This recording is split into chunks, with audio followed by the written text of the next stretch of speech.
here's our first carburetor. You see quite clearly now that just operates singly, and also on here there's a little accelerator jet. Now what this accelerator jet does, when you put your foot down on the accelerator, like blam, like that, this squirts a bit of extra fuel so that instead of getting that faltering moment before acceleration commences, it goes straight away because you've got that extra rich mix. So it's like blam, yeah. Right, let's get into it. Okay, there's one. Now these carburetors are made from die-cast metal in pretty much a similar way to lots of toy cars. Now, as I'm taking this off, I'm going to pull the gasket up with it as well so that I can get everything off in one go, I hope. Okay, so here we have, in this top part, we have the float. Now, that sits in a float chamber. Now, here's the float chamber. Now, this here is a little reservoir of fuel that's there so that the carburetor has its supply when it needs it.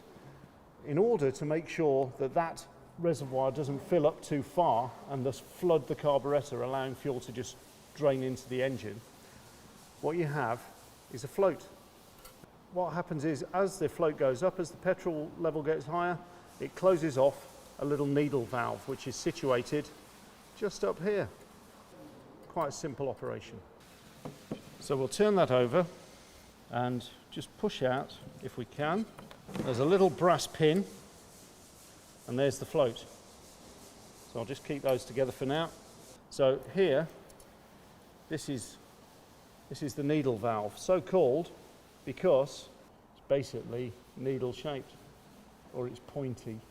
And literally, as it moves up into the seat, closes off the supply of petrol. Old needle valves can stick, which means that one carburetor could be starved of fuel because it's not quite getting enough. So you can have uneven running caused by one of these little valves here. Now, here we have the jets. Now, the jets are essentially holes of a very specific size, and they allow certain amounts of fuel or certain amounts of air through at specific times, which means you get the correct petrol and air mixture for the rev range that you're actually in when you're driving the car. So some of these operate as idler jets, which allow enough fuel to come through just when the car is ticking over when it's idling. And others are there as progression jets, so as you're getting faster and faster, as the engine's moving more quickly, then more fuel is allowed through. So we'll take the accelerator jet off now. Now, I can feel there's a bit of spring resistance behind here, and sure enough, there we go. There's our little spring. Put that in my tray. Let's remove this diaphragm. Okay, so this whole casting is a whole series of little galleries, little sort of passages through, eventually, and out into the bottom half of the carburetor and out into the engine. Quite a nice piece of kit. Now this is the cold start device. If I take that out, I can just move that by hand. Now there's a spring on this spindle here, so when I take this out, that spring shouldn't be affected because that is actually on the spindle itself. So here we have 2 screws, in they go.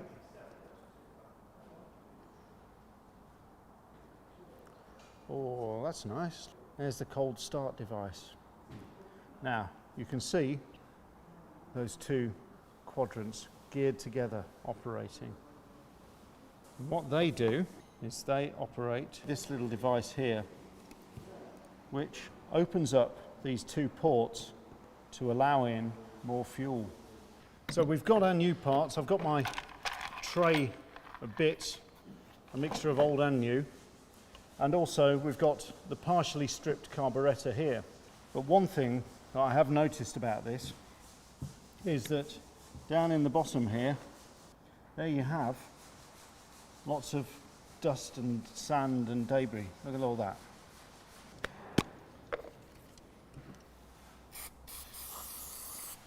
And I'll just use my special carburetor's friend.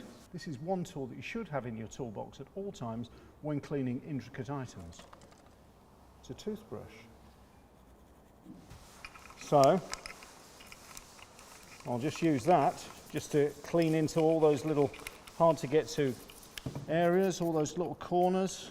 There we go. Beautiful. Now that that's clean, I'm going to remove these jets. There's one on each side.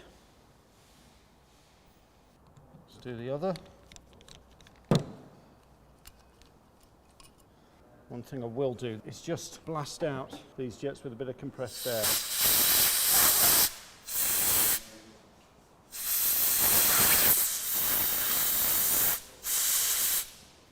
Just to make sure that the jets in there, these tiny little holes, just to make sure that those are nice and clean as well, because if any of that dirt is lodged in there, it affects the performance.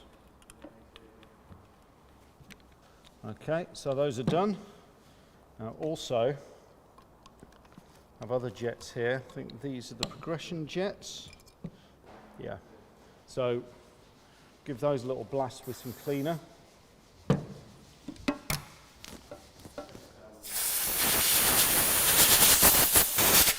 Compressed air treatment. Back in they go.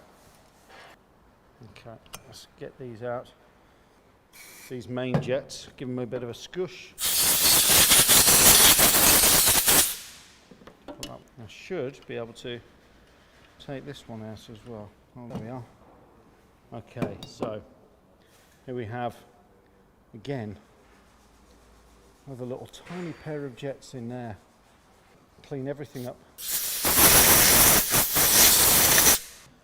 There we go, that's better. Right, so we're all clean in there, that's good. I'm going to move on to the top now and take out that old needle valve. Yep, there we go. So there's the aluminium washer. What we'll do is just clean that all out as well.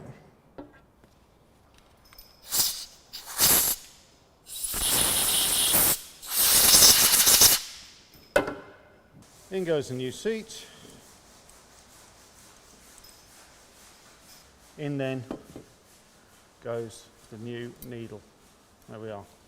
I'll now put the float back in. So these can rupture or puncture, and that means they'll just sit at the bottom of the reservoir. Petrol will constantly pump into that carburetor, flooding it. Won't work. Now, there's a little tag on there that operates onto the needle valve itself, so I know that it goes this way round. In goes the pivot pin. There we are. So I can now turn that upside down, and hey presto, there's the new needle valve installed. I'll also clean the filter.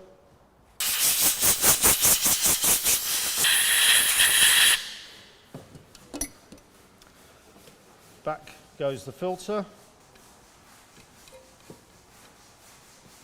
A couple more little washers to replace.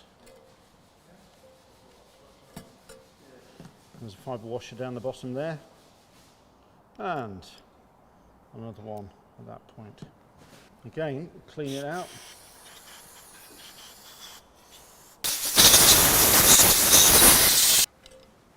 Back on it goes. Going to get my fresh gasket, pop that on the top there, over the jets. I can now place the top part of the carburetor back in place. 4 screws, put them back in. Just gently at first, just to make sure that we haven't pinched any of the gasket there. Then a final tighten. There we go. So there's the top of the carburetor done, but as yet uncleaned on the outside. So the gasket goes on like so, aligning up all the holes. And that goes into there. Yeah, okay, that's working correctly. So there we have the enrichment device sorted, which leads us to the accelerator pump. Again, ensuring that everything is clean.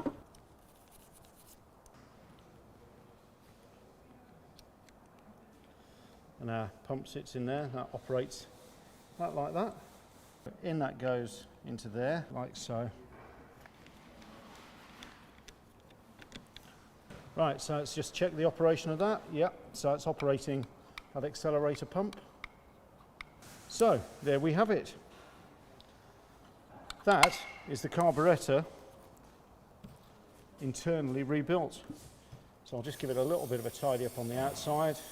Get the old magic toothbrush. Handsome is as handsome does, as they say, eh? There we go. One rebuilt carburetor.